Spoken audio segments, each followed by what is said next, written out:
Animals play a large part in our lives, but unfortunately, animals get sick too.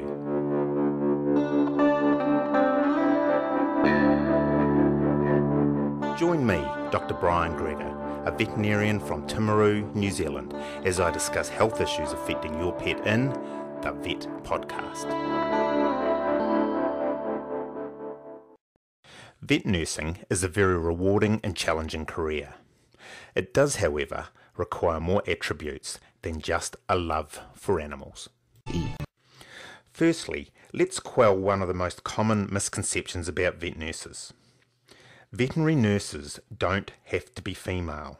There are becoming more and more men undertaking this profession.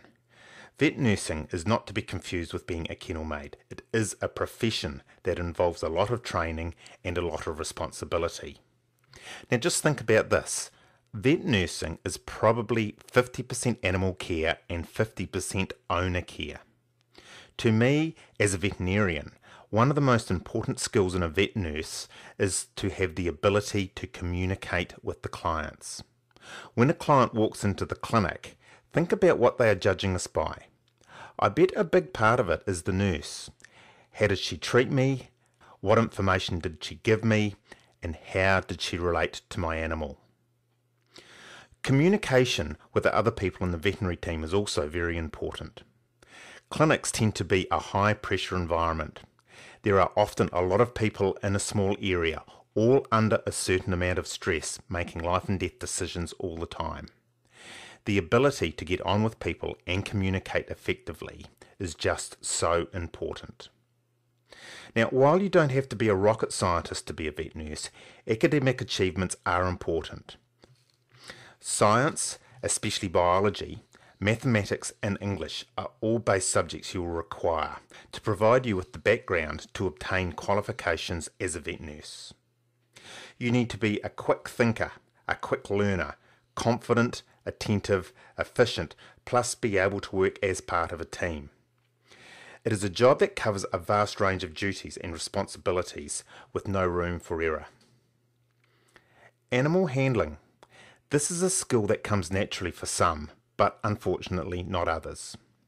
But it is an extremely important skill. You must be able to communicate with, assess and handle each animal in such a way as to make them feel safe, calm and comfortable at all times. You must also be able to protect yourself from harm and also protect others. You must be able to respond quickly and safely in situations that are out of the normal, such as dealing with injured animals. The more experience you can get with animals in various situations, the better skills you will obtain. It is a career not for the faint-hearted. While the main aim of our job is to care for, rehabilitate and save animals' lives, there is also the downside of having to be part of ending an animal's life. The majority of cases are animals that are at the end of their life naturally, but there are times when circumstances require euthanasia and it is not always the desired option. It is never something you get used to, but you must learn to cope with it the best you can. There is also, of course, the blood factor. Surgical procedures are part of being a vet nurse and it is something you either cope with or not. And the only way to really find out is by doing a bit of work experience, if you are able to, and see for yourself. Most people usually have an idea of their tolerance in this area though. You are a range of people in one job. A surgical assistant, an anaesthetist, a receptionist, a nutritional advisor, a laboratory assistant, a care behaviour consultant, sales consultant, and a big one is a cleaner.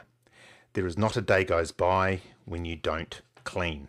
The less pleasant jobs are greatly outweighed though by the satisfaction of saving a life, being responsible for the care of amazing animals, building relationships with both animals and owners, and generally being able to do what you love in a way that helps others. There is nothing better than seeing an animal walk into the clinic weeks after it was at death's door, looking happy, healthy, and most importantly alive, thanks to your part in its treatment. Vet nursing is a career that also has opportunities that lead to other areas such as working in laboratories, animal training, boarding facilities, zoos, wildlife facilities, and sales representatives. Veterinary nurse training varies around the world, so this isn't really the place to give advice on that. The only real advice I would give is to talk to your local veterinarian and his or her staff. They will be able to give you the best information on the best direction to take you to reach your final aim of being a vet nurse. If this is your desired career path, good luck.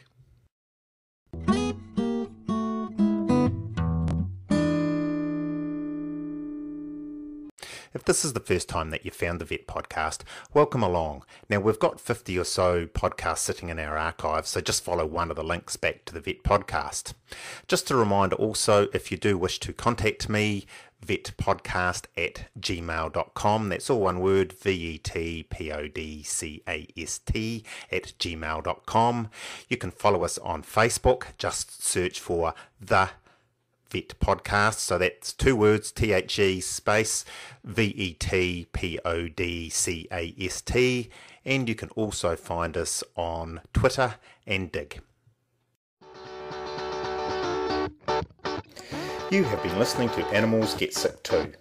For more information on matters discussed in this podcast, or anything you wish discussed in the future, please feel free to email us at vetpodcast@gmail.com. That is VETPODCAST@gmail.com.